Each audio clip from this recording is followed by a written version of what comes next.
আমার এমন কিছু আমার লোকজন হুজুর খুবই একবার 5 ওয়াক্ত নামাজ পড়ে, মানে নামাজ তার একটা ওয়াক্ত বাদ যায় না।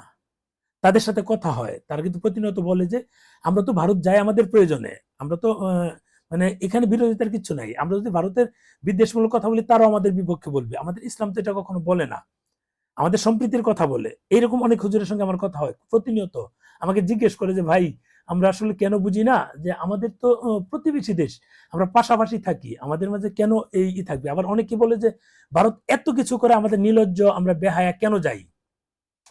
ভারত যদি আমরা নির্লজ্জ হই, বেহায়া হই, আমাদের প্রধান উপদেষ্টা কেন মোদির সাথে বসছে, আমাদের এই পররাষ্ট্র উপদেষ্টা কেন ভারতের কাছে ভিসার জন্য আবেদন করছে। তারা তো আরো বড় বেহায়া, নির্লজ্জ। তারা কি নির্লজ্জ নয়?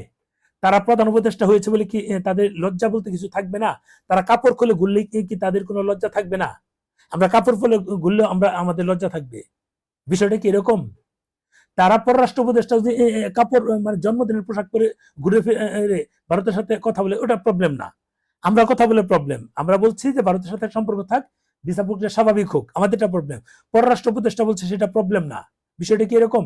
আমার এই ভিডিও দেওয়ার পর দেখবেন যে অন্তত 1000 রিপোর্ট করেছে আমার পেজে। কারা রিপোর্ট করছে? এই মানুষগুলো যাদের ভিতরে মানে আল্লাহর ভয় নাই,